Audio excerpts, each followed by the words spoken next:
from? And where are we going? Welcome to Red Ice Creations Radio. This is Henrik Palmgren. I am the editor of redicecreations.com and I am your host. Thank you for tuning in to this Thursday show. We are just about in the middle of April and we're moving towards summer finally, at least up here in the Western Hemisphere. If you are new to this program, you might want to know that we have a new show available through our website every Thursday and Sunday. We archive all of our shows in case you want to backtrack, and we certainly got a number of great shows with our archive with our guests who's with us here today. Our monthly regular Michael Tsarion, who joins us every third Thursday of every month. And today we are going to begin to talk about the origins of Lucifer, the connections to light and atomism, and much, much more. And before we bring Michael on, just let me mention his website, michaeltsarion.com, where you can find all his links to his blog, his taroscopes.com website, and originsandoracles.com for the excellent and extensive DVD series, and much, much more. For all you guys who are interested in finding out more about and from Michael, highly recommended stuff. And to get things going today, I thought we could begin to read a paragraph from the somewhat famous letter, I guess, from Albert Pike to Mazzini. And we have talked about this before, but this material comes up again and again, and is always, interesting and important to address. There's much information kind of hinged on this and surrounding it. So let me begin to read this paragraph here first. We shall unleash the nihilists and atheists, and we shall provoke a formidable social cataclysm, which in all its horror will show clearly to the nations the effort of absolute atheism, origins of savagery, and of the most bloody turmoil. Then, everywhere, the citizens obliged to defend themselves against the world minority of revolutionaries will exterminate those destroyers of civilization, and the multitude, disillusioned with Christianity, anxious for an ideal, will receive the true light through the universal manifestations of the pure doctrine of Lucifer. That's the famous quote there in the letter from Albert Pike to Mazzini, and this is written in 1871. Hi, Michael. Welcome to the program. What do you think about that quote there? Thank you for reading it. It's a good way to open the show on this origins of Lucifer question, because again, in the very last sentence, within a few words of each other, he's talking about that light is connected to Lucifer. So wherever you find the term Lucifer, you're finding the term light.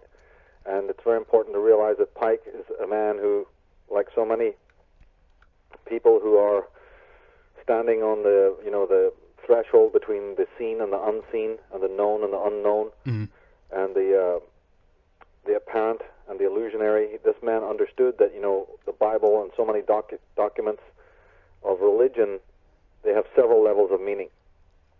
He openly said himself many times, you see, that only initiated people could really understand or crack the code of the Bible. I just want to emphasize that a lot, that people are reading these documents every day, they're hearing these terms, and these terms have double or triple meanings. It's not what we're told in Sunday school. It's not necessarily what we are originally led to believe. But again, just the very idea that why is there a connection? People in their mind, they associate Lucifer or with Satan, which may or may not be true. I mean, we can explore that in today's show. But sure. If you're talking about the negative power, then what on earth is? Why would even somebody who's a worshiper of Lucifer be talking about light? It doesn't. It seems incongruous that the so-called Lord of Darkness is connected so much with light. So there we've got already a very interesting contradiction, a very interesting problem. Absolutely. To look into. Yeah. Let me read a second paragraph here to get more ideas swirling, so to speak. And this is from Irish Origins of Civilization, the Volume 2. This is the new and upcoming book from Michael. And this is also in his on his taroscopes.com website, the excellent article series, the huge article series called Akhenaten, the Cult of Aton, and the Dark Side of the Sun. This is what it says. Those writers and investigators who have accused Adam Weishaupt, Albert Pike, Giuseppe Mazzini, Adriano Lemmi, and other Illuminati Grand Masters of being Luciferians, who would do well to acknowledge the ancient roots of this ideology so beloved of the cultists they expose. The origin of Luciferianism is atonism, and the master masons of the world would much prefer it if this fact was never openly revealed. They prefer people to connect their god Lucifer with the horned devils and tempting demons of Christian lore. That kind of distracting error serves to obscure the complexion and nature of their bizarre doctrine. The initiated insiders is the one to whom Lucifer's true name is revealed. He is the one to be exalted by knowledge. After his blindfold is removed before the altar, it is he who will be illumined and enlightened by the radiance of Lucifer, or more correctly, of Aton. Interesting stuff. Yeah, this is it sort of presents in a nutshell the basic idea. And I mean, I'm sure that comes as a shock to even Masons when they finally find out what's going on. For some it may be a pleasant shock. For some, they may have already guessed it. And for others, it could be a complete another shock to find out that, wait a minute, you're talking about Egyptian pharaohs here. You're talking about the Christ before the Christ. You're talking about a very antique, ancient tradition. So that when we're looking back and trying to trace the origins of modern Freemasonry in the whole of the secret society networks, people have looked like back to Babylon, into the cult of Tsarion and whatnot. Sure. And you go back to people have even traced this through Mithras, through the cult of Mithras, the cult of Dionysus, Zoroastrianism, you name it. And my work just goes, look, can we not understand that this, all of those themselves go back to this perverted form of solar worship? Because there's nothing wrong with the sun, there's nothing wrong with light, there's nothing wrong with solar worship. Christianity is a version of solar theocracy, a theology, but it's a specific kind. And so when we're talking about Luciferianism, this is one area that needs to be looked into. But, again, in that statement, again, you hear the whole concept about that there is one tradition for the outsider, and then there's one tradition from the insider. The people within have a different understanding and interpretation. So my work is very much about bringing that forward to the ordinary public so that we get a little bit of an understanding of the differences in the way that these notions of light are understood. It's not the way light is not understood by secret society members, members of the Illuminati, members of the Temple of Saul, Amon Saul, right? The Knights of the Temple of Saul. They have a completely different understanding of what light is than the average Christian, you see, or the average Muslim, or the average Jew, And again, people need to look at the Bible and realize that there's so many different stories there. We got contradictions. My work focuses a lot on the actual contradictions that are in the Bible. For instance, give you, like two examples. They say that God got so unhappy with the primal parents that he basically comes down to destroy his creation. First of all, the creation was 6 days in creation. It was a great creation, and then God is so unhappy with the actions, of Adam and Eve because they were sinners, that he basically says, I'm going to, destroy the creation. Well, the contradiction is, why did he not just destroy Satan, who caused all the problems in the first place? Right? Adam and Eve sinned, but they sinned because they were tempted by Satan. Wouldn't it have been better if God had just dealt with Satan and left everything else alone? But no, he destroys the entire creation, all animals, all life on the earth, saves only Noah, but completely leaves Satan alone and doesn't even bother with him at all. That's completely insane. What's with that? Well, again, a non-initiated person who doesn't know about the pre-Adamite peoples, who just buys into what the Bible is saying and takes that for history, well, it's a contradiction. They're not going to understand it. Another one is, that man is said to be made in God's image.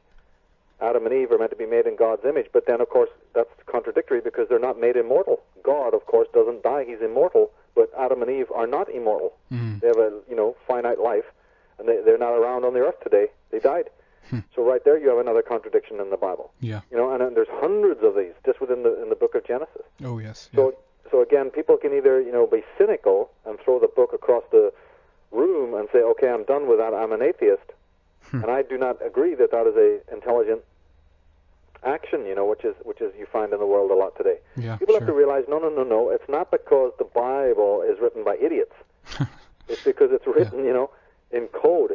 There's a whole mythological, labyrinthine, symbolic story going on there, and it's so much more interesting than just throwing the book in the trash and saying, I give up with all of this, and then pursue your damn materialistic lifestyle or whatever. Sure. It's important to learn about it and find out what's all mean. Sure, and I mean, we have been pushing, I guess, that kind of idea, at least on this show, a little bit, that the idea that the Bible actually works also as a blueprint for current times and all of this, because again, I mean, the people can make of that what they will, but the Bible is prominently featured on the altar in Masonic lodges and all of that too. So I mean, there are connected there. There's even a thing called a Masonic Bible. Yeah, sure, exactly, sure. All Masons are given one, and that Bible is meant to be returned at the Mason's death back to the lodge. You don't have to do that, but because the wife of a dead Mason can keep that book, Okay, yeah. But normally it's meant to be, sent back to the lodge at the time of the death. And you can pick up these Masonic Bibles occasionally at certain, antique bookstores or maybe, antiquarian bookstores. You can actually go and you look at it, and it's not quite the same as the normal Bible, and they're very illustrated. They've got beautiful pictures inside it of the Temple of Solomon. Certain verses are much more important to Masons. Yeah. And when you really realize, if people are familiar with my work, they'll know that I'm echoing exactly the same thing as what Ralph Ellis and what Ahmad Osman and Mustafa Gadala have been saying, in the last 10, 12 years, or a little bit more, maybe 16 years or so, that look, the Bible is really the record of the pharaohs. It's really a book of the pharaohs. Yeah, yeah. And since the pharaohs, I mean, you only have to look at pictures of the pharaohs to see them wearing the Masonic apron. Sure. The Masonic aprons all come from the symbol. You can see those the pharaohs wearing exactly the same thing. The triangular-shaped aprons, not to mention all the other regalia. Well, the Masonic lodges, the free Masonic lodges, originated, or at least the form that we know now, originates in in Egypt. Sure. And the whole concept of Masons believing in the Temple of Solomon goes back to the Temple of Jerusalem, which of course was created by the Israelites, who people like Ralph Ellis and Ahmad Osman have shown the Israelites are nothing more than a dynasty of Egyptian pharaohs. Exactly. Yeah. So one thing connects to the other. We gotta start deconstructing this idea that we have about the Israelites and the Zionists, and stop thinking them as Jews that are religious converts today. And particularly Jews need to worry about this because something deadly is hiding under the face of Judaism, just like something deadly is hiding under the face of Christianity. Yeah. And it's time that the Jews and Christians woke up to this atomism that is happening in their midst, and not associate with it in any way. Yeah. I'm just thinking about this idea, and don't know if you want to comment about it, but it is also regarding, the idea of seeking the light. We as persons, or those who are spiritual seekers, and I don't know if this is connected with, in some sense, the word bliss, and of course the obvious, phrase connected with bliss is, ignorance is bliss, and so forth. Do you want to pick up on this at all? Do you find there is a connection here in some way? Well, yeah. I mean, why would the Illuminati, who obviously consider themselves the elites? So we got words like pupil, a youngster. These terms, a pupil is a school pupil. A pupil is because it was representing the sun, which is the light of day. Yeah. People were given stars for matriculation, for doing well. The elites, the elders, all of these terms go back to meanings of light. Yeah. The Illuminati, what would they possibly be using a term like that for when they consider themselves illustrious ones or alumni? Yeah. So the whole tie-in of knowledge, the way I look at it is there's nothing wrong with seeking knowledge. It's when you're manipulated to believe that there's a secret knowledge. Yeah. We have it, you don't. Sure. But if you join us and jump through all these hoops and, do all these rituals and rites, and basically leave your humanity and your morality behind, you will inherit some secret knowledge that only the adepts knew. Sure. Yeah. Well, wait a minute. Adam was created in the image of God. Man is already an adept. Man is already made perfect. What's all this stuff about secret knowledge that he needs to have? Yeah, yeah. Nature is his greatest teacher. So first of all, you're telling us that we can't travel across borders. We're not free to go anywhere on this planet, even though we're born as souls, incarnated on the planet, which is our greatest teacher. But we are not able to go and visit free of charge all our brothers and sisters in all parts of the world. We got to have licenses and passports and money and expensive plane tickets and all sorts of malarkey tied down to jobs. So we can't even move freely around the world. You're going to deny us the number one form of education on this earth, but you're going to then tell us that you've got secret knowledge on the other side for us. I mean, what could be more contradictory than that? Yeah, exactly. The hell with all the rites and rituals and all of that. Let me just be a person who can travel all throughout the world. That's all the learning I would need. That's all the learning anybody would need. I haven't, I saw a documentary called Freemasons on Trial recently, and allegedly, at least, some film crew was allowed into this lodge where they did a few of their, beginning rituals, so to speak, on when they opened the lodge and all of this stuff, and I mean, we had this bunch of old guys sitting in there in a and one thing that kind of stood out to me at least was that it was so soulless. It was such a ritual that it was like bad acting theater basically, and it's all seemed so silly to me. I mean, they are in there having their secrets or whatever. I mean, and I don't care what they do in that sense, but it all seemed so so silly to me, and it felt like all of this and these systems now are actually, hopefully coming down in that sense, because people are also tired of the fact that, there are so many secrets, and if you start up an organization that is involved with, hiding stuff or whatever, actually are going to be brought into, the light, as it were. What do you think about that? I agree.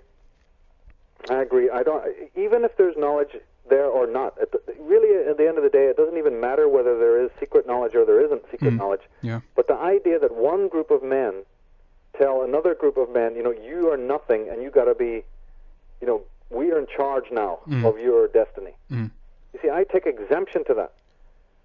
The libraries have got Plato, Aristotle, Schopenhauer, Nietzsche. All you got to do is go and pick up a book. You don't need any of these, people in doing what they're doing. So what I'm looking at is that there is secret knowledge. There is secret knowledge. There is a journey to go on. But they are not the keepers of it. They're manipulating your desire for mystery, for higher knowledge, you see? So it's not that there isn't something greater knowledge that you should be attaining. Of course all men need to attain greater knowledge and greater use of their reason. But these societies, what's really Luciferian about it in many ways is the hierarchy concept, where they're promising you something because they're playing upon a natural need that you and I have, you see, to learn more. And sure.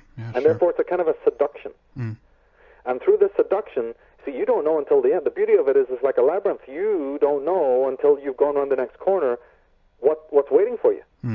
So this is a perfect manipulative way. If knowledge was provided, the Vatican libraries were open to everybody, and people say, there's no initiations, it's your own will. You go and read as you feel like, or you go and study as you, then there'd be no control mechanism. So we got two things running here parallel. We've got man's quest for greater knowledge, which I believe, you can access on your own by reading so many books and, going and studying yourself and traveling. And then you've got the manipulation of man's desire for knowledge. So that there can be a hierarchy of control, to control his body, to control his thinking. And as you say, these rituals, actually some of the rituals in themselves are quite beautiful. But if the men doing them are soulless creatures who have lost their own spontaneity, who have no true sense of humanity, and in fact you need to join some stupid occult order in order to feel virtuous, what is that all about? A man is either virtuous or he's not virtuous. It's not going to be joining some club is going to make him virtuous. So we've got a lot of manipulation going on here, and this is the thing. It's not that there is no great secrets. There's so many revelations that people can have. But you see, we have enough books in circulation in the world from some of the greatest writers. We've got symphonies, we've got art galleries. What greater mystery is it than to go and study the work of, M.C. Escher? What greater enlightenment can you imagine of studying the work of, Bruegel?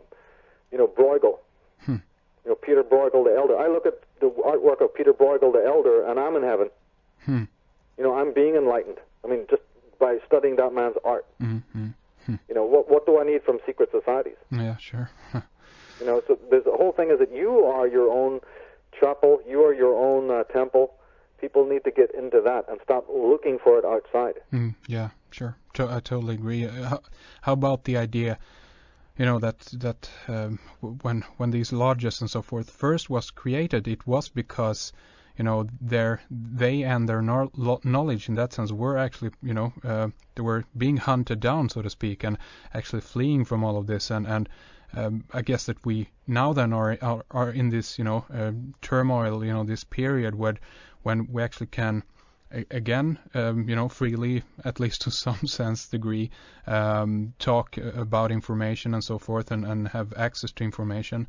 But when these societies and so forth was created, you weren't able to circulate what kind of information you wanted. What do you think? Well, of course, that's in their history. They do say that. I don't necessarily believe that, because the very people that they say in their own history that were hunting them, they created. I mean, you got to understand that. And remember, don't forget that these people do have factionalisms within their own. Exactly. setup. Sure. You know what I mean? I mean, they got loves and they got hates. And it's very easy for those to be manipulated in history to say, okay, we were hard done by. Really who's been hard done by is the human race. The human race has been plagued by these secret societies, not the other way around.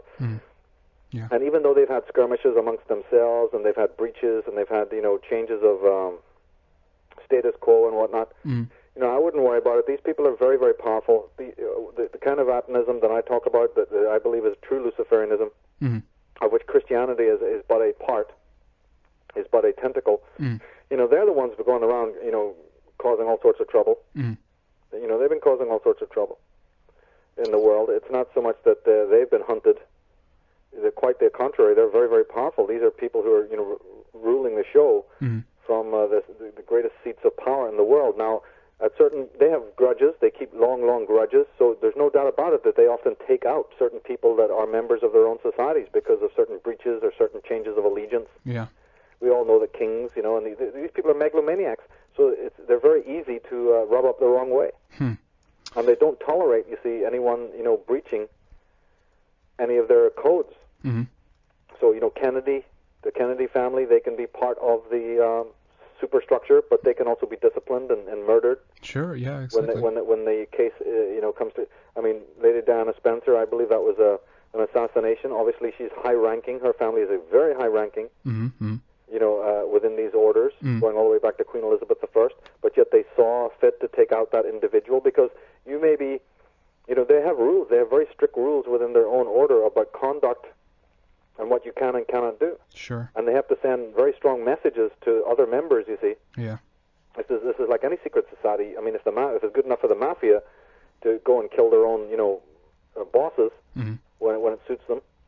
Sure. No boss in the mafia ever felt that secure. Yeah.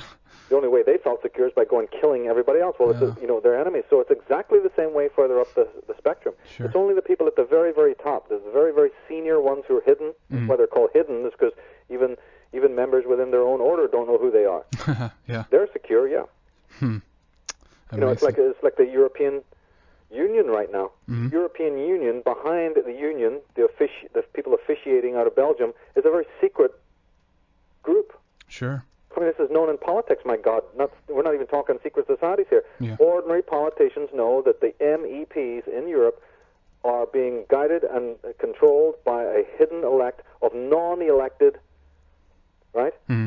People in the steering committee of the European Union. Yeah. And this is very much the same thing that's happening in America, where the people in the Federal Reserve, Sure, and then people in higher, the Black Pope and all of this. So even within a political spectrum, you have very, very elusive people who are untouchable.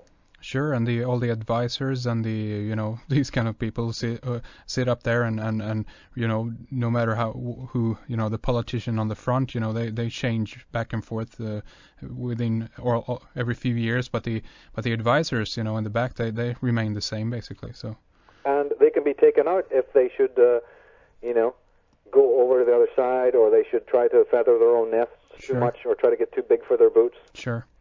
People even watch that fantastic comedy that was made in England called Yes, Prime Minister. No? Haven't seen it. You remember that show, Yes, No. Minister, and then it became Yes, Prime Minister? Okay, I haven't seen it. It's a comedy, a British comedy. People just need to, get that online and buy something. Just watch those DVDs, and they'll tell you the whole story of what I'm talking about. And we're just talking politics, pretty much straight politics. Yeah, sure. So these people in these secret societies are basically paranoid. They cannot afford they don't mind if people know about their identity. But they do mind if the secrets from within the lodge, you see, the true secrets, ever get told out of by members of their own order, Sure. Because people, like we're talking on this show, they don't want to have it be known that the Jehovah, the Yahweh of the Bible, is exactly the same personality that they're talking about when they mention Lucifer. People are not meant to know that. They don't mind if you think Lucifer is some horned devil, and that people like Albert Pike are actually bowing down to some sort of horned devil, who lives in hell. They don't mind giving you that cartoon. But the last thing they want you to know is that people like Albert Pike are worshiping the same Jehovah, Yahweh, that Christians are worshiping. There's no difference. Those secrets are not meant to come out. They're meant to they want you to believe that there's some sort of dark, satanic, order out there who's worshiping some sort of demonic entity. Yeah. Like you see in some Dungeons and Dragons movie, climbing out of the swamp. Sure. Well, it's not like that. There's no difference whatsoever between Aton, because Aton is Adonai, which is the secret name of Jehovah. Yeah, indeed. So Jehovah's letter, Jehovah's number is 10, number 10, because Yahweh, the first letter in Hebrew, is Yod, the very, very sacred and very first letter of the name of God in Hebrew. The 4 letters of the name of God is Yod, He, Vav, He, and the first letter, Yod, is always 1, the phallic 1, or number 10. Number 10. 10 and the down. Roman numeral for number 10 is a cross, right? Sure, absolutely. Like an Andrew's cross, which you see on flags, you see on products. And, British government coming from number 10. Sure, 10 Downing Street, yeah. That's right. Athens, Aten, We're talking Aton. Yeah. Aten, it just means the number 10. So they want to find out where the Atenists are. People sending me emails, hey man, you're crazy. We don't see any Akhenaten, we don't see any Aten. Oh, you don't, huh? You only see 10 Downing Street, which is the number 10 comes from Aton. Go and look at the window, the rose window above number 10 Downing Street. By the way, that happens to be the rose window is always the shape of the rising sun. The panes are the rising sun. If you look at the panes, and there's 8 of them, because 8 is also the number of the sun. Okay. You see, which is the 8th card of the tarot, is the card of the sun. Yeah. In the very central pane, you see a little an arrow. There's a little arrow there. Oh, interesting. Yeah, you got people can come to the website and check it out. They got 8 panes, and the little tiny pane in the middle is so very, very small. Is a Martian arrow, an arrow of the symbol of the sign of Aries, which is ruled by the sun. The sun is exalted, what they call of great power, in astrological terms, in the sign of Aries. And this is what Akhenaten was all about. If anyone wants to understand anything, even the most basic stuff that motivated Akhenaten, this is a physical man that lived, 1400 years BC. Yeah. He's considered by so many scholars in the world to be the Christ before the Christ, the first monotheist, all the stuff that they say. If you want to understand the brain or the mind of this man, Akhenaten, the pharaoh, you've got to understand that he was completely preoccupied by an astrological change in the heavens that was taking place. And the scholar Ralph Ellis goes into this. He talks about this change. Yeah. That in the sky, during the time of Akhenaten, the sun was moving its house. It was moving from the sign of Taurus into the sign of Aries. The sun goes backwards through the zodiac, what they call precessional movement. But people don't need to, if they're not familiar with astrology, you don't need to memorize all this. It just means that just like the sun moves through the year in a particular orbit. Well, there's a bigger year. It's called the Platonic year or the Great Year, in which the sun moves backwards slowly through all the houses of the zodiac. And during the time of Akhenaten, their sun god, I mean, these people worship light. They worship the sun. Their god was moving his house. And to the people in those days, nothing could be more important. To the priests of the temples of Heliopolis, you see in Amarna and Giza, this was extremely important. I mean, you pulled out the best china and the silver, you know. I mean, this was a big deal. Yeah. This was a real big deal, this movement. And then, of course, what Akhenaten found out is that most of Egypt couldn't care less. The Amonist priests, who maybe had a slightly different kind of astrology or whatever, we don't want to waste time talking about it, but the rest of Egypt wasn't as preoccupied as he was, and they kept on staying with the old system. They said, no, the sun is still in Taurus, and even if it's making a move, that's fine, but we still continue with the symbolism, and we continue with the rites of the bull, the golden calf, the sacred calf, the sacred animal of Amun. Akhenaten completely divorced himself then from most of Egypt by saying that the sun is moving into Aries. So when we're understanding about the sun, when we're understanding about light, when we're understanding about Luciferianism, it's connected astrologically to the sign of Aries. And this opens a whole ball of wax of the sacred symbolism of connecting to Aries, which I go into in one of the DVDs on the DVD in this series that I have. I do a DVD on subversive use of sacred symbolism. And if people revisit that particular DVD with what we're saying now in mind about the Aryan symbols, they're going to start seeing that Aryan symbolism in a different way, because Saturnian symbolism is used a lot, you know, Venusian symbolism is used a lot. But in connection to Atonism, Henrik, it's very much an Aries, the sign of Aries and the sign of Leo.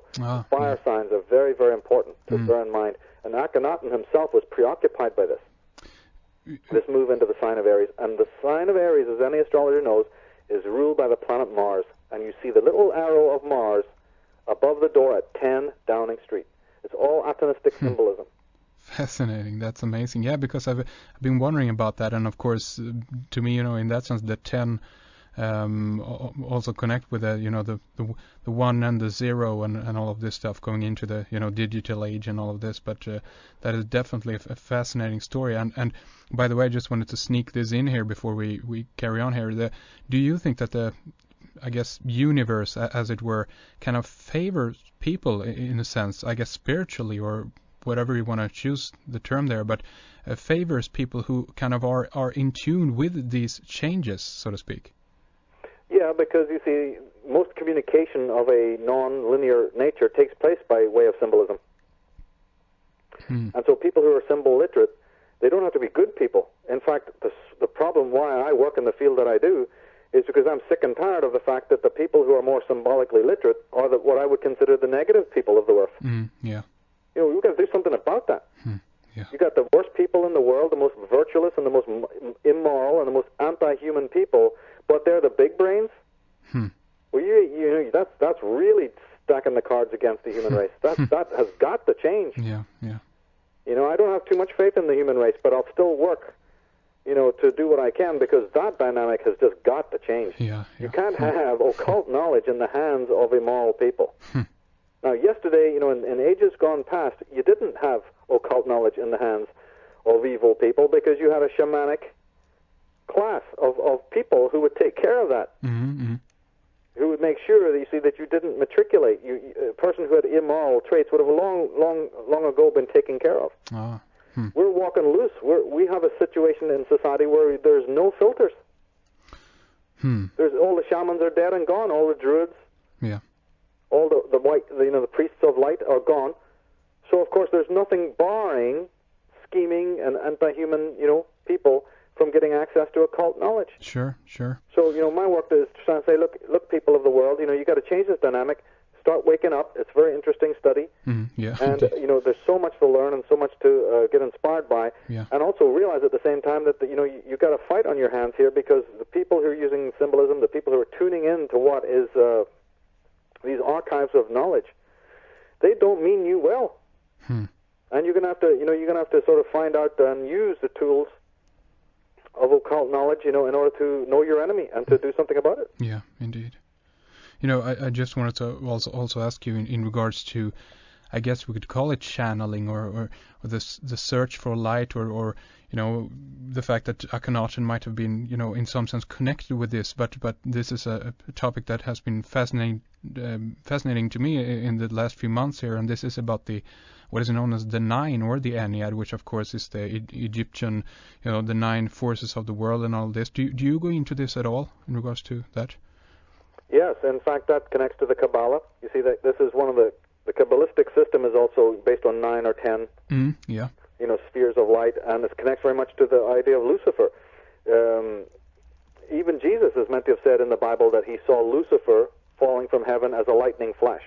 Yeah. And that's a big giveaway, because the lightning flash is always known in Kabbalah. From the earliest times, the descent of light through 10 regions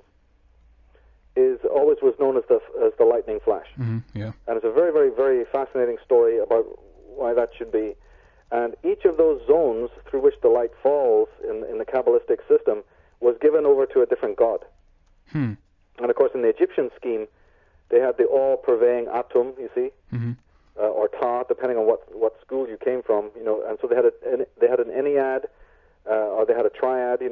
Each particular, I think in Heliopolis, there was the Ennead, the famous Ennead of 9 gods. Sure. Yeah.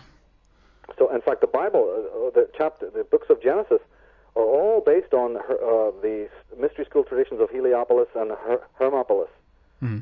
Yeah, exactly as they're taught, with Ta and then Atum and then Osiris, you see, and all of the different gods.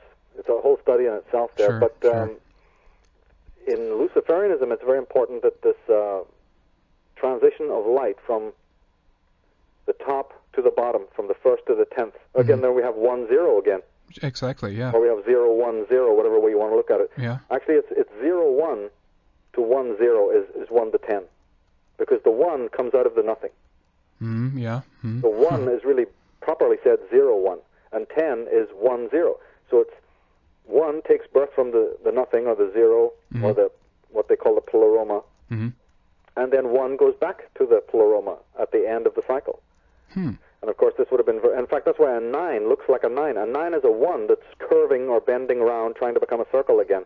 And in fact, the word 9 in German is like very close to the word for nothing. 9, meaning no.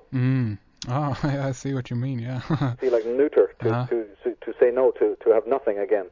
So 9 or 10 is like going back full circle. It's a very, very powerful concept. Of course, as you said, it just happens to be bizarre that the binary system, has helped to involve, create the computer intelligence. Yeah, exactly, yeah. There might be something to that, And of course, look at all the logos that involve Luciferian light. Yeah, indeed. When it comes to computer companies and all of that. Yeah. It's amazing. Even the Windows logo, is striking just how many connections there is Kabbalistically and so forth and so on to the whole concept of light. Sure. Also, I just wanted to throw this in here. I don't know if you agree on this or not, but I've heard at least that the 11 is a number of destruction, and this brings me up to I think it's known as the dot, or the invisible spot in the Kabbalah, which actually connects with a Qliphoth. And I don't know if do you know if this is the 0 that the one comes out of in that sense? Well, the number 11 for me in Kabbalah does not relate to. See, you're talking about the Dujuat, or the Duat, which is the underworld. Yeah, I think it's known the Dath, or also, I don't know if... Oh, yeah, I see what you mean. Well, that's right then. Then I do agree. Dath, yeah, Daath. Yeah, exactly, yeah. Yeah, that's the 11th hidden Sephiroth. So you're absolutely right. The 11 is not a number necessarily of negativity. 11 is a number that talks about... it's really a number of choice. Okay. And decision. Yeah, it's a very complicated. It's a master vibration. There's a lot you can talk about the 11. It's really about. It's almost like the number 11 is the signature of people who have the ability to go completely towards the good and completely towards the bad. Okay. Yeah, because this obviously is interesting in regards to that. This event on 01, the 2001, of course, was 9/11.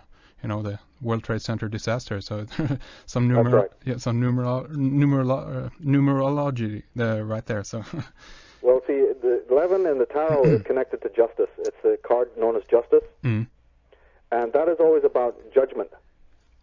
You know, a path and of course that card goes right back to the Egyptian goddess Maat. Yeah. So 11 represents homeostasis or perfect balance, and truth and virtue, or the lack of it. It's the great scales that you see in the Egyptian system, where the soul is judged with the great scales. That is very much connected to the symbol of Maat, which is the 11th card in the tarot. So 11 is the number of justice, and about whether a person is living a virtuous life and is a person of justice, you see, or they're just a performer of a bunch of good deeds. There's a difference, you know. A lot of people can perform good deeds, but very few people are actually virtuous. There's a difference, you know. So there's a whole question there, yeah. How about the the Eye of Ra, or the Eye of Horus? Because again, top of the pyramid, the Egyptian connection, all of this. Do you think that the eye on top of the pyramid is the Eye of Horus? No, it's the Eye of Aton. It is, yeah. And his disciples. It's the Eye of Akhenaten. It's the Eye of Tutankhamun. It's the Eye of Ai. In fact, Ralph Ellis has a brilliant, sort of a story to tell about one of the Egyptian pharaohs that came after Akhenaten. When Akhenaten was booted out of Egypt, for a short time, another major Atenist ruled, for a very short time, for 4 years.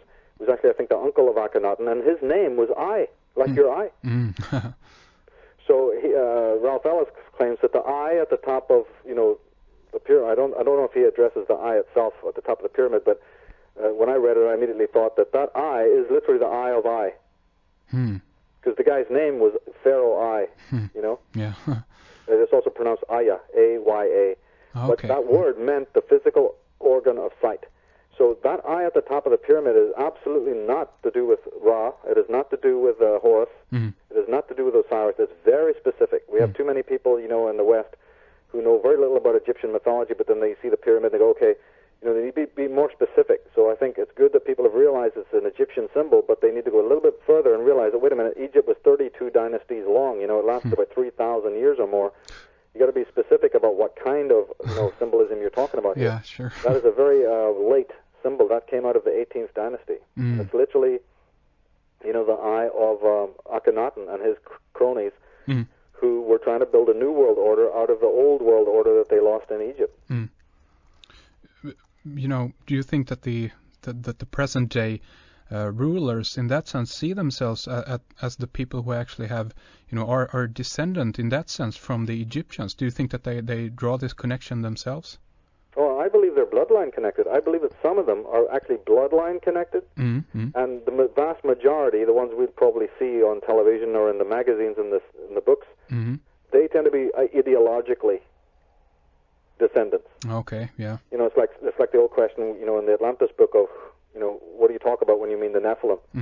Well, some are bloodline connected, but that's going to be a very hard job to keep a pure bloodline for that length of time. Sure, yeah. But that's not the most important thing. What's important is that they have ideological converts. They have people who, and it's the dragon bloodline. Yeah, sure. The dragon court. Now, 3,000 years isn't really that long. So, there are people who are descended from them by literally blood descendancy. And then they have lieutenants. Then they have people who are, ideologically conditioned to follow on with who they are. And those people are definitely 100% behind the thrones of religion and government today. That's why the world is in the mess that it is. And these are disciples of light. They don't worship darkness. Can't people see that their symbolism is entirely to do with the light? So people need to wake up and understand what are the properties of light. Yeah, exactly. Like going back to that contradiction we were talking about. Yeah. I mean, and the need for light. I mean, again, we've been addressing this, but let's do it again because it's important. There is an inherent need, I guess, for people in that sense to the, we seek stuff that are, of the light, and we, when we go within and so forth, we look for the light, and the question is, what is it that we get in contact with when we do this? Well, the ego, see, this connects then with the whole idea that the sun in the sky is the light of the outer world. And then your ego, and the word ego comes from the word egg. The word egg and ego come from the same word root. Yeah, indeed. The ego, the light within, it's like imagine an egg, right, that has that yellow part. Sure. Well, your ego is the light of your own consciousness within. So even ancient people understood this. They understood that your thinking, the organ of the brain or the thought, is like a light. It's like a luminescence within your own head. So you have a psychological light, and you have a physical light. And maybe Akhenaten or even the priests before him, because remember, solar worship goes way back before Akhenaten. His was just one little twig off the tree of solar worship. He didn't invent it. He didn't invent anything to do with monotheism. That's all his henchmen writing false history books to lead you astray. You know, Ammonism, that had gone back 3,000 years, Tsarion, the Assyrian, you know, tradition, and then if you take it back to the Irish connection, they had Isis, you know, I mean, one of the gods of light, and Tyrannus. So the Celts, you know, not the Celts, but the Irish, the Druids had, you know, these gods of light long before the Egyptians even heard of it. So this is a concept, and I think during their time, they also realized that the action of thought, which gives luminescence to your thinking, there's a connection between the outer form of light and the inner form of light. And so from that moment on, you know, it got fused together, that there's a sort of a quest. And there's also a waning of that light. The light rises either in the zodiac or even during the year or even during a day. Even in the shortest period of time, which is just 24 hours, the sun rises and it's so strong. And then it burns brightly in midday, you know, it's very, very powerful. And then it wanes. So this also used to, I think, fascinate the ancient people, that there was almost 3 or 4 different kinds of light or power of the sun. You know, and ultimately they multiplied that to 12. That's why you have the 12 houses of the zodiac. Ah, sure, yeah.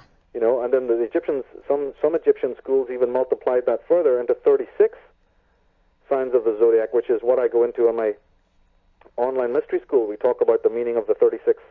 You know, 36 is a very important number in astrology. And the astrology I teach is very much based on this 36 houses of the zodiac. But, you know, basically, everyone knows the famous 12 signs of the zodiac, the 12 faces of the sun.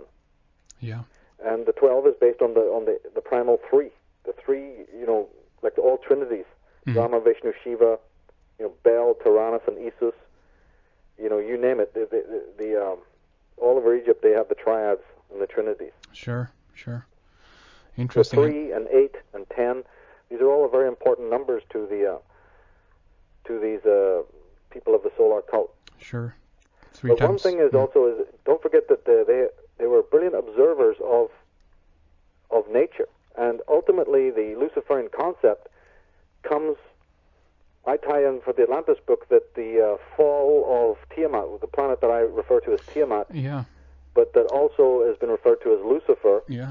And Marduk and Rahab and Phaeton, you know, there's all sorts of different names depending on the tradition. And I didn't call it Lucifer in the book because it's too controversial. You know, it just the word Lucifer is so loaded. It is, yeah. You know what I mean? I didn't want to have yet another, you know, interpretation of that. But the Romans always referred to Lucifer as Venus. Ah, yeah, sure. So they were wrong. It wasn't Venus, but at least they took it up into the heavens. At least they associated the name Lucifer originally, which is from Lucem Fere, and it meant, they believed it meant Venus, meaning that it was one of the planets of the solar system. Now, I believe, of course, it wasn't Venus, it was actually Tiamat.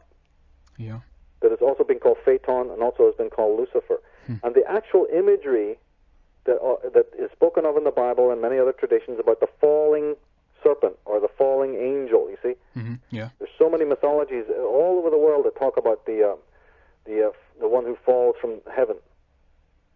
And this original being, I believe, was connected to a physical destruction of a planet. You know, remember in the Atlantis book, I think we did a show where we talked about disaster. The very word means the destruction of a star. Sure, yeah. And catastrophe, meaning the destruction of a star. And also the fact that the word Sol, which is the name for our sun, literally means the alone one. Sol comes from the same term as solitary.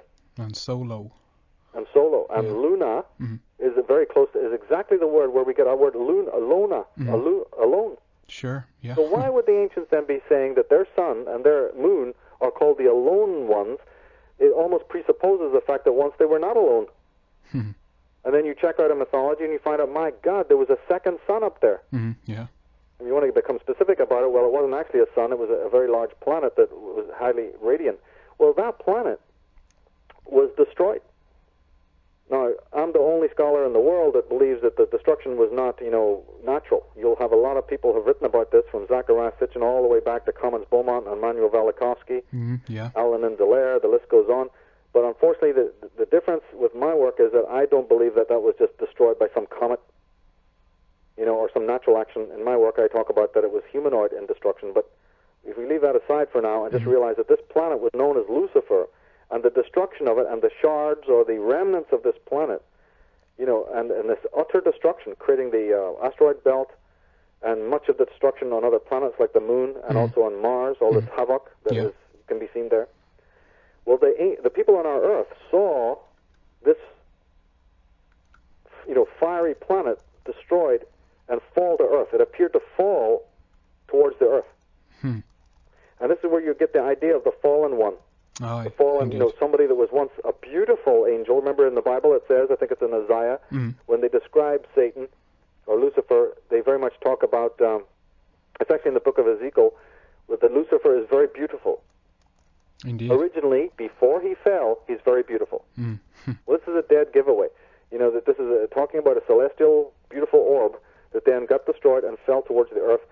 And then, anecdotally, they also say that when the flames or the ball of the planet was destroyed and it was falling towards the earth, it fell into the sign of Scorpio. From the earth, where the sign of Scorpio was, particularly the 18th and 19th degree of the sign of Scorpio, which has always been considered malefic. Okay. That's where they saw this, ball fall. And that's very interesting, because if you pick up the tarot card number 13, and look at it in the Rider-Waite deck, you will see a sun going down below the horizon in that card. And that card is the card of Scorpio. So that is... So again, just one more mystery that the tarot contains is the fall of Phaeton, or the fall of Lucifer. Into the sign of Scorpio. Interesting. There was a report a while back from, I think it was BBC, and most, at least accepted, whatever that means, but, astrology, or astronomy, I should say, have come to the conclusion that most solar systems actually are binary, and it's, in a sense, this connects with the entire theme that is expressed in Star Wars and other movies, that there are two suns on the horizon and so forth. Well, I didn't know that, but that's incredible information. Yeah, it's very interesting. And it corroborates what the myths and I just go by the myths and legends. And I believe what they basically say in there. I've just studied them for so long that I have no problem accepting that stuff, and they would tend to agree with that. They say that there's two planetary orbs there at one time, and this was destroyed. And when it fell, I think one of the there's a tribe in the world that actually called that Sata, S-A-T-A. Can you believe it? One of the ancient legends of a very, very early group. I think it was in Egypt. Actually, they had a serpent god. That's what it was, and that's what it was called, S-A-T-A. Sata, that fell like a flaming serpent. A Babylonian, they have Zu. Z-U was a god, a lightning god again. There's that lightning concept, you see, who fell as a certain kind of a fiery serpent. Yeah. You have in Greece, you have the myth of Icarus, you see. Yeah. Or you have Prometheus, falling down. These are all corrupted versions, later versions of this, because as time goes by, myths get complicated, and they get several other myths get all tied up, Indeed, yeah. But you have in the Bible Jesus saying, "Get behind me, Satan," meaning that now Jesus is the Son. Jesus is like Aton, or a solar god, and he doesn't want to be rivaled anymore by any other deity. This goes back to astrotheology and astrology. Sure.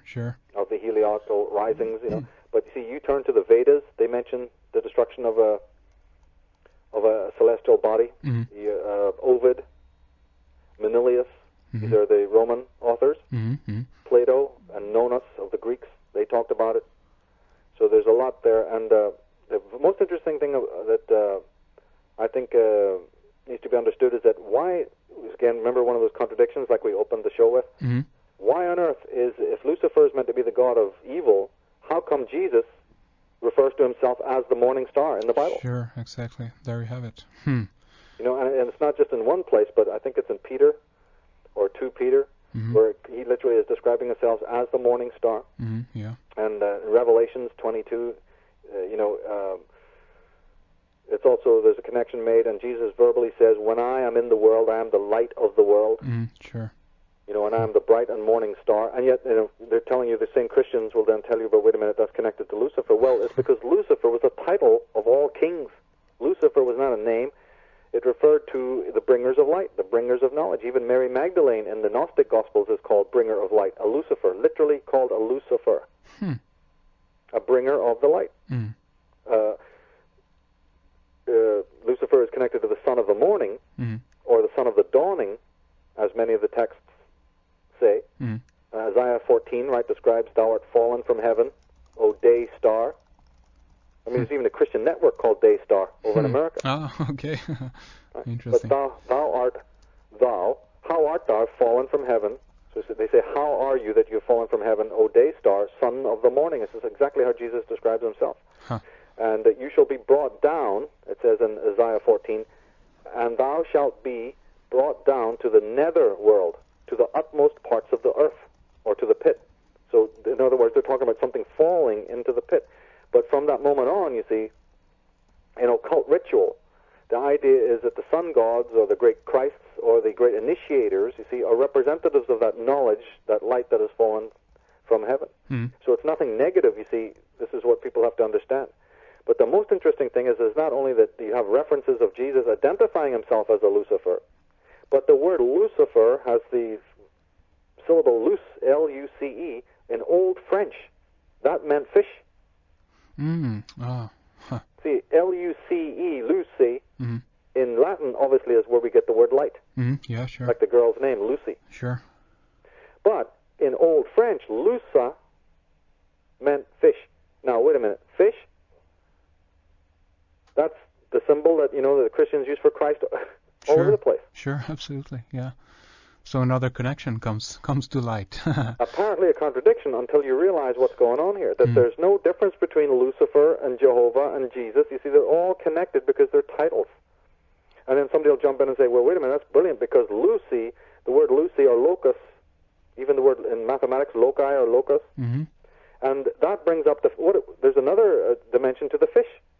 Lusa, or the fish, is the vesica Pisces of sacred geometry. You know when you bring two circles together and you have that strange shape? Absolutely, yeah, absolutely. Right. So now we're into, wait a minute, that yes, the carpenter, the masons, you got the Jesus being the teacher, and he's symbolized by the fish, not because it's a physical fish or necessarily even the sign of Pisces or whatever. It's more to do with the fact that he's an initiator into sacred geometry, the great mysteries of architecture.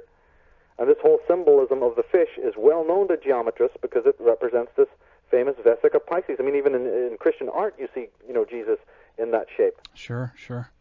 In this, what they call the mandorla, or the shape of the fish, the vaginal symbol. Yeah. It connects to the Mother Mary and all the way back to Isis and everything else. And this is again, you know, secret knowledge. So Jesus being the keeper of secret knowledge. Yeah. Is the fish, or Lucifer. So we're talking sun worship here. We're not necessarily talking Atonism. Atonism is a very specific kind of sun worship. It's not sun worship itself.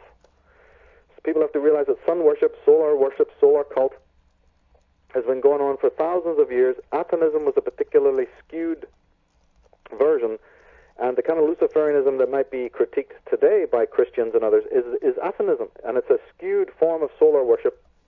It's really, to me, it's the dark side of the sun.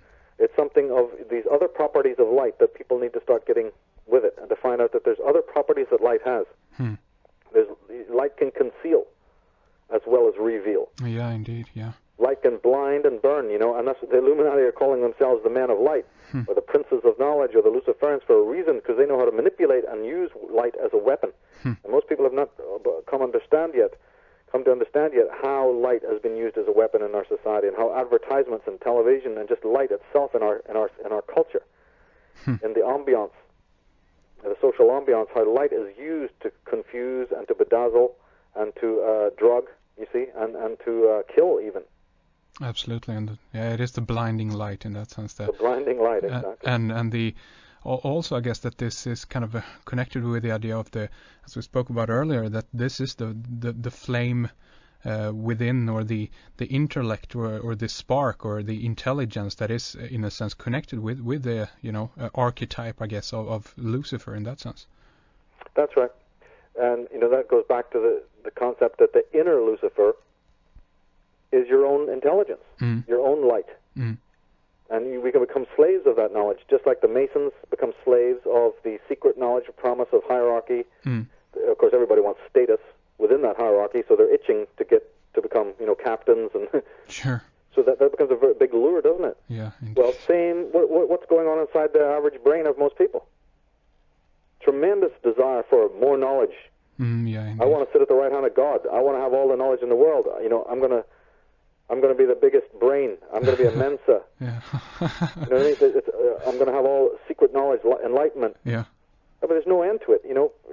So it's a lure externally, and it's a lure inwardly. People are very avaricious, and they're hypnotized, absolutely addicted to the phenomena of light.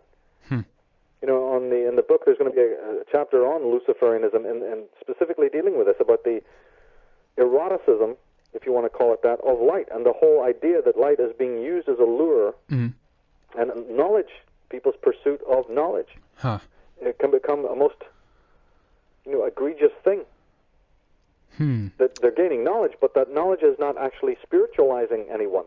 The quest for knowledge, the motive of why you want to look for knowledge, is the wrong thing. The knowledge is not wrong, but the motive of why somebody might want that knowledge might be just to fulfill their senses, or to give them greater material reward or standing, or whatever, or that there can be big noise in the world, and a sense of control also. In a sense, I can right. I can feel this myself. I want to know what's going on, but obviously, as you say, definitely can in that sense become an obsession, and you tend to lean towards more trusting on your intellect than your intuition or feeling, maybe. Exactly, the one-sidedness. Yeah. And then once people have become addicted to the light, they're addicted to that kind of quest for knowledge. Can they ever put it aside? Are they going to be able to look at what we might call the lunar side of ourselves? The feminine side, the feminine qualities. Sure. This Kabbalistic concept of I would say that the Luciferian principle has always been Kabbalistically connected to the fifth zone, which is known in Hebrew as Geburah. Okay. And Geburah means to divide or to break, because that's the breaking point. If you have 10 circles, then the fifth one is obviously halfway. Okay. So the circles, or the spheres 1 to 5, is where spirit is quite strong, but from 5 to 10 is where matter starts taking over. I'm not saying I believe this, is just I'm telling Kabbalistically. Yeah, sure, I understand. Pure Kabbalistic anecdotal stuff. Sure. That they say that it's at the fifth sephirah, at the fifth sphere, that there becomes a problem, because spirit, for the first time now, has to negotiate matter. So from the Geburah down to Malkuth, meaning from the fifth sphere down to the 10th sphere, then you have matter dragging the soul, down. Sure. Whereas from Kether to Geburah, or from zone 1 to zone 5, spirit still is dominant. And therefore, they say that the fifth zone is given over to more of the, demonic principle, or let's say that the Luciferian principle is stronger there. And of course, different people can argue on this, till ad infinitum, but yeah, sure. Yeah. That's why they say that number 5 is always, the pentagram is considered devil worship and all of that, Okay, I see. Very interesting. I think it's appropriate to kind of round things off here, but I do want to kind of, I guess, end on this note, or throw this out to you and see if you want to pick up on it. In his novel 2010, Arthur C. Clarke, of course, mentioning the I guess that they ignite the planet Jupiter, and after it is ignited into a second sun, it is referred to, I think, as Lucifer. Have you? That's quite an interesting, concept. Have you heard about that before? Yes, I did. And when was that meant to have happened? I think 2010 then, I guess, but I'm not sure. 2010. Well, that's kind of frightening, because we know that a lot of stuff is going to be happening in the next couple of years. Yeah. That's the last thing we need. But I did hear about it because I actually heard that from Anthony J. Hilder, of Radio Free World, and he had a big thesis on that. Sure, and this actually connects with that they actually did crash a what's it called, a sonde, or a what do you call it? can't find the word, one of NASA's, the satellite basically, that actually contained plutonium, and they just theorized that this actually might spark an ignition of the entire planet, considering the potential chain reaction that takes place consequently to this. So I don't know what's going on there, but I've heard that they're going to crash some more into that, around that time frame. I'm not sure if what happened with the last one that crashed into it, but it seems like Jupiter is a place where they kind of it's like a dump, I guess, where they after things have taken their turn, so to speak, a satellite or wherever, they dump it into that planet because of the gravitational pull and all of that. So you never know what they're up to. I mean, from ritualistic purposes, look at this whole thing with the denial of the planet Pluto even existing. Sure. Or no, it's a speck of dust. No, it's a planet. No, wait a minute, it's this, it's that. All this back and forth. They make up one thing 1 minute, and then they change the riches. Just like I've been saying in ancient times, they change the mythologies. Sure. Every age, every processional age, there's reasons why there's different symbolism from the age of Taurus into Aries. There's we're in Pisces now, so the symbolism has been very largely of the fish. Indeed, yeah. And so many other symbols. Then when we go into Aquarius, it's going to be needed to be changed again. But within those particular ages, there's also need to be constantly, changing the symbolism again, given all sorts of other, reasons that they need to do this. Mm-hmm. We only have to watch the media, to see how they manipulate different people, different actors and actresses, different memes. It's very subtle. Different colors, different symbolic tropes are always being used. There'll be a whole spate of Egyptian programs on at a particular time, and then suddenly they'll be focusing on the Irish or the Maya or the UFOs, These things are done often in patterns, at specific times as to why they would want to do that. And Jupiter, of course, has a very powerful symbolism. It's one of the oldest symbols going back. Yeah. Is connected to the god Jupiter and all the way back to Ptah and to it originally comes from Dispater, which is all father. It's a very ancient Celtic deity. Oh, yeah. Peter, Peter. That's right. Yeah. And Peter, going back to Ptah and also to Petra. Mm-hmm. There's so much symbolism there with all of this. So each thing that looks like it's being played out in the physical domain has a whole symbolic, canon behind it that it's much more important, I think, for people to understand what that's up, because they're showing you all these logos and they're showing all these symbols, and people, they just take it as natural. They're not realizing, that the stuff that's being thrown in your face also has a very important symbolic meaning. Yeah. Because you see, it's not so much about planets outside; it's about archetypes within your collective unconscious. Exactly, and that's a very interesting point. I think that is why this, I guess, is so important for them, because it is in the world, or even in the imagination of our collective unconscious, as you say, that these things actually are, we feed this energy into it all the time, and we are focused on it on one level or another, and this is actually what creates collectively our archetypes, I guess, and our mythologies, right? That's right. And see, like I said, there's small cycles and big cycles. 2010, 2012, we're dealing with the black sun.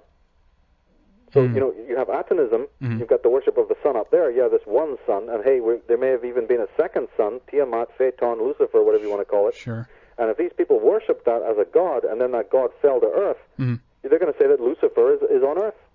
Of course. And if they ever picked up even pieces of it, just like a fallen comet, those will become sacred relics. How about the Kaaba stone, in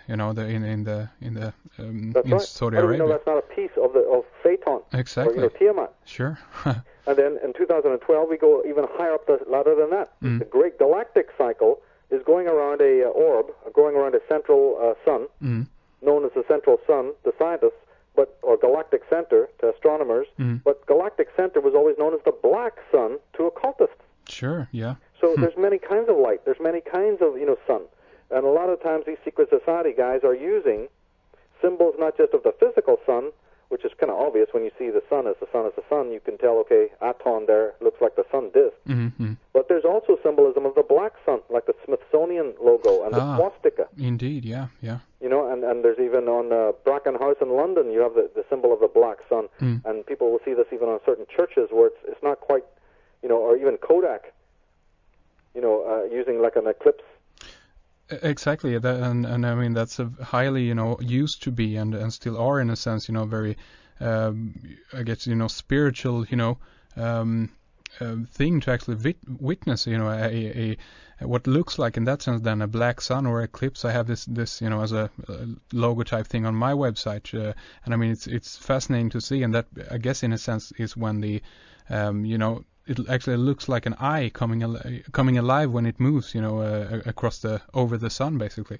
Right, and there's another reason why they may have, had the eye as a very, very ancient symbol in solar worship. Mm. But in fact, if you really get into the symbolism of the black sun, according to physicists, they claim that the energy, the divine energy that is, coming from the central sun, the vortex that is actually it's physically in Sagittarius, the center of the galaxy, is where the Milky Way runs, and the Milky Way runs between Gemini and Sagittarius. And the central sun is at Sagittarius. That's why Sagittarius shows an archer, because the arrow of the archer, the centaur of Sagittarius, is actually pointing towards the target of central sun. That's exactly. They have this. Yeah. It's sort of as a marker, say, hey, there's the central sun. Fascinating. And of course, the Milky Way was the river that the Pharaoh's boat, is meant to have transversed. Yeah, indeed. Traversed. So he's literally on his boat, the boat of Ra, the boat of Horus, sailing towards this central sun. Sure. But it's even though it's called the black sun by many occultists, they claim that the energy that comes out of galactic center is blue. And they say that is the place of the blue light. Okay. And it's even been called the room of the blue light, or the house of the blue light. And of course, what are the degrees of Freemasonry called in the beginning? Blue Lodge. Yeah, the Blue Lodge or the Blue Degrees. The Blue Degrees, yeah. And you will see so many logos, especially logos for technical companies, that show you emanating blue lights. In America, you've got AT&T. Yeah. And they use what looks like an orb, like a sun, but it's blue. And don't you have the colors of Israel are blue, the colors of the police? Sure, exactly, yeah. Right, they're not wearing black, they're wearing blue often all over the world. How many Swedish police, if I'm not mistaken? Indeed, they are actually changing some of that to these illuminated ones now. They have the green, more British type thing, and it feels like they're actually changing this across Europe. But I'm not sure about that. But it's interesting nonetheless. So they become the illumined ones, and then the army police have these black uniforms, basically. Oh my God! But didn't they once have blue shirts? Yeah, indeed. I mean, the police have basically always been blue up here, and some actually are still, I think. So yes, indeed. That's right. And Interpol, so they love this color blue, which is again the United Nations blue, it's called. Exactly. Yeah. What's all this blue, stuff? This is all connected to. It seems like a contradiction to black sun, but those who really know, again, here we're dealing with, initiates and non-initiates, those who are really into the symbolism of the black sun, which includes a lot of these secret societies, understand that the color blue is actually all, is connected to this, and that's why you have these blue lodges. It's a tremendous symbolism coming out of that, and one of the symbols of the swastika, even though the swastika was a symbol of agni, fire, and there's, again, that's for outer initiates. Inner initiates knew that's why Hitler, spoke of the swastika as the black sun, that they were knights of the black sun. And I go into this in the Atlantis DVD, that this swastika is also a radiating, it's radiating energy from the central sun. Now, what is happening? 2012. The physical sun, our sun of our solar system, the sun itself, Sol, is conjuncting with the galactic center. Yes, yeah. So, symbolism, maybe just symbolism to a lot of people, but we got to realize this is also connected to physical, astrological phenomena that they don't want you to know anything about, because this signals great changes in your life that they prefer you don't make. Because the last thing that the controllers of the world want is a free, sane, curious, independent, free-thinking individual who's a most dangerous animal to them. Especially to start standing on their toes and start to learn some of the stuff that they're into. Indeed. To sort of say, hey, I don't need your lodges and your stupid degree ceremonies. I'm going to pick up a book and read it. I'm going to listen to some bands or some music that's going to turn me on to a lot of this stuff.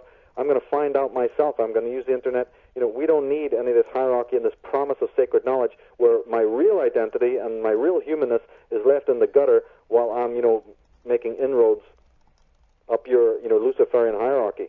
Yeah. This is, maybe once upon a time it was okay to be doing things like that, but it became corrupt.